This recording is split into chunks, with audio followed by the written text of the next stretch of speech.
Universe நேயர்களுக்கு எனது அன்பான வணக்கத்தை தெரிவித்துக் கொள்கிறேன் தோழர்களே. அஜித் வீட்டில் விஜய், இது தலைப்பு வேணால் கேட்குறதுக்கு நல்லாக இருக்கலாம், பேசுவதற்கு நன்றாக இருக்கலாம். ஆனால் நடந்த சம்பவம் என்பது கொடூரமானது. அதை யாராலையும் மன்னிக்க முடியாது. விலங்குகளுக்கு கூட நடக்கக்கூடாது என்று தான் காருண்யமும் கருணையும் மிக்க மனிதர்கள் பேசக்கூடியவர்கள். அப்படி யாருக்காக இந்த மரணம் நிகழ்த்தப்பட்டது என்று கேட்பது தான் இன்றைக்கு வரைக்கும் இருக்கக்கூடிய பூதமாக இருக்குது. அதை 3 விதத்தில் நம்ம பார்க்கலாம். ஒரு பாதிக்கப்பட்ட ஒரு பெண், அந்த பெண் கோயிலுக்கு வர்றாப்புல, கோயிலுக்கு வரும்போது தன்னுடைய காரை காவலாளியிடம் கொடுத்து பார்க் பண்ண சொல்கிறாங்க. நடந்து போகுது, அது உள்ள பணம் இருக்குங்கிற செய்தி இது யாருக்கும் தெரியாது, நகை இருக்கக்கூடிய செய்தியும் யாருக்கும் தெரியாது.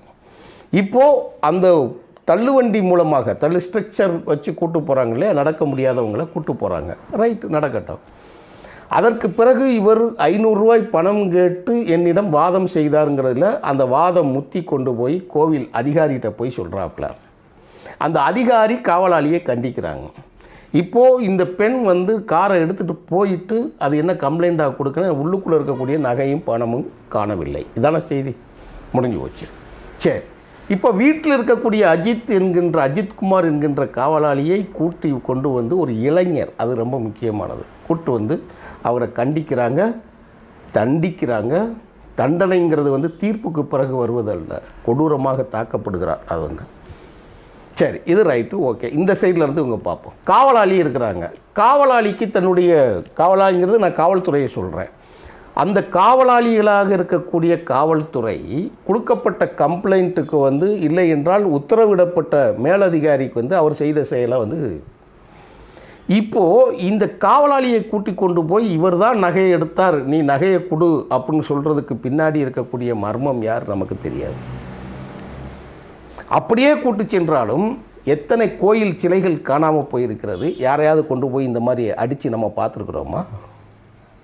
கோயில் உண்டியில் திருடிட்டு போன உள்ள பூசாரியை யாராவது கொண்டு போய் இந்த மாதிரி அடித்து கேட்கக்கூடிய நிலைமையில் இருக்கா? இல்லை ஒரு அதிகாரியில் இடத்துல இருந்து சிலைகளை கொண்டு போய் வெளிநாட்டுக்கு கடத்துறானே, அவனை கொண்டு போய் யாரையாவது எங்கே விற்று எங்கே அடிச்சேன்னு கேட்கக்கூடிய துணிச்சல் யாருக்காவது இருக்கா? ஆனால் ஒரு காவல்துறையில் இருக்கக்கூடிய கற்று தேர்ச்சி பெற்று வந்த இடத்துல ஒரு சாதாரண ஒரு காவலாளியாக இருக்கக்கூடிய ஒரு மனிதனை அவர் இறக்கும் வரை, அதுனா இந்த அடி அடித்தால் அவர்களுக்கு மரணம் நிகழும் என்கிறது தெரியாமல், உடலுக்குள்ளே ரத்தம் கசிஞ்சிருக்குங்கிறாப்புல, வெளியே தெரியாமல் உடலுக்குள்ளே கசிஞ்சிருக்கு. 18 இடங்கள் காயங்கள்ங்கிறது மறைக்க முடியாத அளவுக்கு சொல்லியிருக்கிறாங்க. இதில் ஆறுதல் என்ன என்று கேட்டால், உடனடியாக ஒரு நீதிமன்றத்தில் இருக்கக்கூடிய நீதிபதி இது தலையிட்டு நேரடியாக விசாரணை செய்து அவர் ஆர்கியூமெண்ட் பண்ணுறார். கோர்ட்டில் ஆர்கியூமெண்ட் நீதிபதியே பண்ணுறார். ஓரளவுக்கு மனச்சாட்சி உள்ள மனிதர்கள் இருக்கிறாங்க. அப்போது இந்த நீதிபதி தலையிட்டு விசாரிக்கிற பொழுது தான் உங்களுக்கு என்ன தெரியுதுன்னா, உடனடியாக இதில் அரசுக்கு தலையிட்டு காவல்துறைக்கு பொறுப்பேற்றிருக்கக்கூடிய காவல்துறைக்கும் சேர்த்து அமைச்சராக இருக்கக்கூடிய முதலமைச்சர் மன்னிப்பு கேட்கிறார். நம்ம அதை ஆதரிக்கணும். நம்ம கடந்த ஆட்சிகளில் என்ன நடந்ததுங்கிறத பார்த்துருக்குறோம். சாத்தான்குளம் பெனிக்ஸ் தாய் தந்தைக்கும் மகனுக்கும் நேர்ந்த கதியில் ஸ்டெர்லைட் துப்பாக்கிச்சூடில் என்ன நடந்ததுன்னு நம்ம பார்த்துருக்குறோம். அதுக்கெல்லாம் எப்படி சப்பக்கட்டு கட்டினாங்கன்னு பார்த்துருக்குறோம். ஆனால் இந்த முதலமைச்சர் முழுமையாக நான் பொறுப்பேற்றுக் கொள்கிறேன், மன்னிப்பு கேட்டுக்கொள்கிறேன்னு சொல்லும்போது அது யாராக இருந்தாலும் அதை ஏற்றுக்கணும். ஏன்னா ஒரு பிரச்சனை நடந்துச்சு, போன உயிர் திருப்பி வரப்போகிறது இல்லை. ஆனால் நடந்த பிரச்சனைக்கான சொல்யூஷன் அது ரொம்ப முக்கியம் இல்லையா? அதில் வந்துட்டாங்க, கேட்டாங்க, முடிஞ்சு போச்சு, மன்னிப்பு நான் கேட்டுடுறேன். அரசு வேலையும் உடனடியாக கொடுக்குறாங்க, நிலப்பட்டாவும் கொடுக்குறாங்க, அரசு உதவி பொருள் பணமும் கொடுக்குறாங்க. இது எதுவுமே போன உயிர் திருப்பி வரப்போவதில்லை. ஆனால் சம்பாதித்து வீட்டிற்கு சாதாரண ஒரு பொருளாதார தேவையை நிறைவேற்றி வைத்து கொண்டிருக்கக்கூடிய ஒரு இளைஞன் அந்த இடத்துல இல்லாததை பொருளாதார ரீதியில் முதல்ல அதை சரி செஞ்சிட்டாங்க. அதை நம்ம ஏற்றுக்கணும். அதற்கு பிறகு தண்டிக்கப்பட்ட அடித்து கொன்ற அந்த காவலாளிகள் கைதும் செய்யப்பட்டு விட்டார்கள். முடிஞ்சது. பணி நீக்கமும் செய்து விட்டாங்க. அதுக்கு உயரதிகாரிகளையும் உண்டான செஞ்சுட்டாங்க. எல்லா ஸ்டெப்பு வேலையும் முடிஞ்சிருச்சுன்னா அதுக்கு மேலே நம்ம என்ன சொல்ல முடியும்? அதாவது காவல்துறைங்கிறது அது ஒரு லட்சுமண ரேகை. நான் அடிக்கடி சொல்கிறது, மெல்லிய கோடு. இது எங்கிட்டும் போகக்கூடாது, இங்கிட்டும் போகக்கூடாது. நல்ல மனிதர்களும் இருக்கிறார்கள். ஆனால் அதிகாரிகள் உத்தரவிடுகிற பொழுது நடக்கக்கூடிய பிரச்சனைக்கு, ஆனால் அதே நேரத்தில் அந்த காவல் அதிகாரிகள் 5 பேர் வந்து கைது செய்யப்பட்டு சிறைச்சாலையில் இருக்கும்போது காவல்துறையினர் இருக்கக்கூடிய மனைவிமார்கள் வந்து ரோட்டில் உட்காந்தாங்க இல்லையா, மன்னிக்கவே முடியாத குற்றம் அது. என்ன துணிச்சல் அது! வந்து பாடியை வாங்கி அந்த பாடியை டிஸ்பாஸ் பண்ணக்குள்ளேயும் ரோட்டுக்கு வந்து இத்தந்தண்டி செயின் காதில் கழுத்தில் போட்டுக்கிட்டு வந்து என் காவல்துறை மேலதிகாரிகள் சொன்னான்னு சொல்கிறியே, உன்னால் வாயில் கம்ப வச்சு குத்த வேண்டாமா? விருதுநகர் எஸ்பி அவர்கள் இங்கே வெடி விபத்தில் நடந்து அந்த வெடி விபத்துக்காக போராடிய உட்கார்ந்தவங்களை சொல்கிறாங்க, ஒழுங்காக எந்திச்சு போகலன்னா வேறு மாதிரி நடந்து போயிடும் அப்படிங்கிறாங்க. என்ன மனப்பான்மை இது!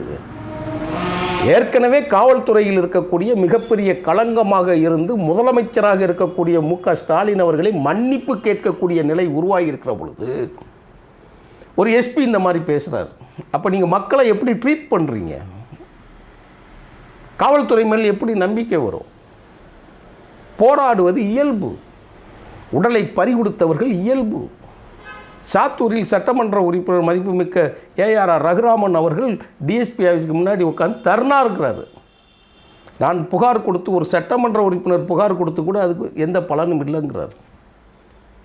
அப்போ காவல்துறை யார் கட்டுப்பாட்டில் இருக்கிறது அப்படிங்கிற ஒரு பிரச்சனை அந்த இடத்துல அணுகுமுறை இருக்குது. மக்கள்கிட்ட எப்படி வந்து அணுகுமுறை மாறும்? இதெல்லாம் சமகாலத்தில் ஒரே நாளில் நடக்குது.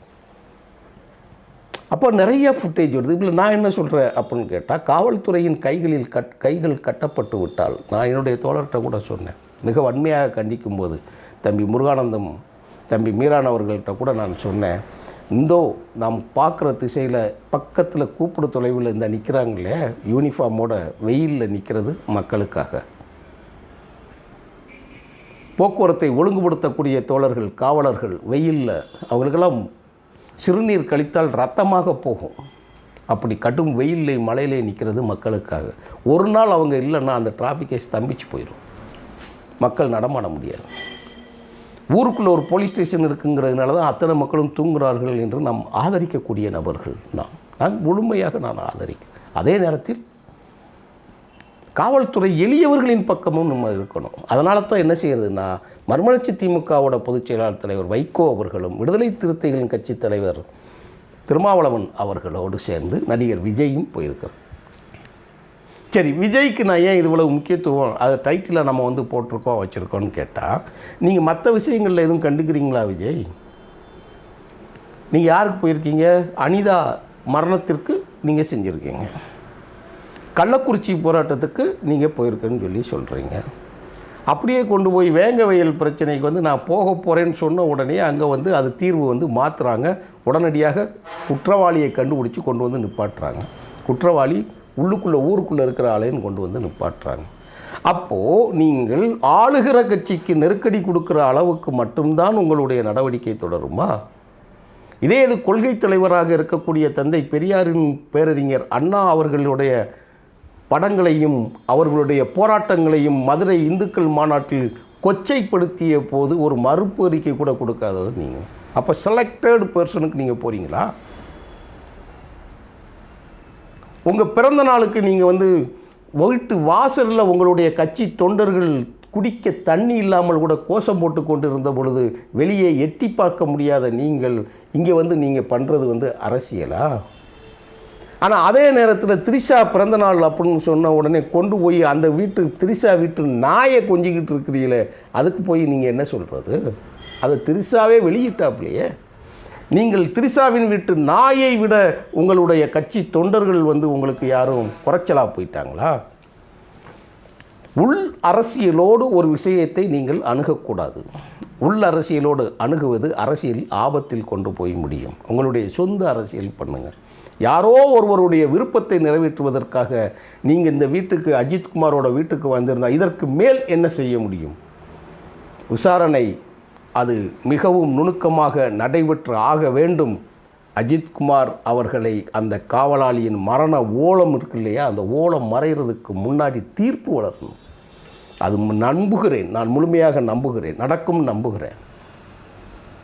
பல விஷயங்கள் இந்த அரசாங்கம் மிக தெளிவாக தலையிட்டிருக்குது. காவல்துறையில் எப்பொழுதும் எல்லோரும் சொல்லுவதைப் போல நல்லவர்களும் இருக்கிறார்கள், கெட்டவர்களும் இருக்கிறார்கள். கெட்டவர்களின் கனவு ஓங்கியிருக்கு. ஆனால் பாதிக்கப்பட்ட உயிர் நமக்கு திருப்பி வருமா அப்படின்னு வேண்டுகிற நேரத்தில் நீங்கள் போய் மரண அடைஞ்ச வீட்டுக்குள்ளே போய் இருந்து அங்கே இருக்கக்கூடிய வாய்க்கரிசியை தோண்டுவதைப் போல அதில் போய் நீங்கள் அரசியல் கொஞ்சம் பணத்தை கொடுத்துட்டா எல்லாம் முடிஞ்சு போயிருமா? உங்கள் படத்துக்கு டிக்கெட் எடுத்துகிட்டு பால் ஊற்றுனவன் செத்து போகிறானே அவனுக்கு உண்டான தீர்வு உங்களால் நீங்கள் கொடுக்க முடியுமா? இல்லை உங்கள் படத்தோட டிக்கெட் இப்போ வரப்போதில் ஜனநாயகங்கிற அதில் நீங்கள் ட்ரெய்லர் விட்டுருக்கீங்க. அந்த ட்ரெய்லரில் போலீஸை எப்படி காட்டுறீங்க? நீங்கள் தானே போலீஸாக நடிச்சிருக்கீங்க. தம்பி விஜய், என் வயதுக்கு மிகவும் 10 வயசு இளைய தம்பி விஜய் அவர்களே, ஜனநாயகன் படத்தில் நீங்கள் கதாநாயகனாக நடிச்சிருக்கீங்க. உங்களுடைய தோற்றம் என்ன? அதில் அப்படி சீரட்டை பிடிச்சி தூக்கி வச்சுக்கிட்டு நீங்கள் காவல்துறையை எப்படி கேட்குறீங்க? எந்த மனச்சாட்சியோடு எந்த முகத்தோடு நீங்கள் காவல்துறையை கண்டிக்கிறீங்க? இருக்கு இல்லையா? அந்த உள்ளரசியல் வேண்டாம் என்று தான் சொல்லுகிறோம். நல்லபடியாக நடக்கட்டும். முதலமைச்சர் கண்டித்திருக்கிறார். மனச்சாட்சி விற்று நான் இருக்க மாட்டேன், இது கடைசி குற்றவாளி வரை நான் கண்டுபிடிப்பேன்னு சொல்லியிருக்கிறாப்புல. கம்ப்ளைண்ட் கொடுக்கக்கூடிய அந்த பெண்ணோடையும் அந்த நகை எங்கே இருக்குது, அந்த பெண் மீதும் புகார் இருக்குது. இது முறையாக பதிவு செய்யப்பட்டு தீர்ப்பு வழங்கப்படும் என்று நம்புகிறோம். இதில் இடையில நீங்கள்லாம் பிரச்சனையாக்கி நீங்கள் இதை மீண்டும் குழப்பமடைய செய்வதற்கு அரசியல் காரணமாக இருக்கக்கூடாது. நீங்கள் உங்கள் அரசியலை நீங்கள் பண்ணுங்கள். அஜித் குடும்பத்தாருக்கு அந்த தம்பியின் மரணத்திற்கு யூனிவர்ஸ் மண்டியிட்டு அவருக்கு ஆழ்ந்த இரங்கலை தெரிவித்துக் கொள்கிறது. நீதிமன்றம் மிக சரியான பாதையில் போவது நமக்கு மிகவும் மகிழ்ச்சியாக இருக்கிறது. கொஞ்சம் நம்பிக்கையையும் கொடுக்கிறது. அந்த குடும்பத்துக்கு அனைத்தும் கிடைத்திருக்கிறது, ஆறுதல் கிடைத்திருக்கிறது, அனைத்து விதமான அரசு ஆறுதலும் கிடைத்திருக்கிறது. அது நல்லவையாகவே முடியும், நல்லவையாக முடியட்டும். உங்களைப் போல் போலி வேடதாரிகள் உள்ளே நுழைந்து அதில் குழப்பமடைய செய்ய வேண்டாம் என்று சொல்லி விடைபெறுகிறேன். நன்றி, வணக்கம்.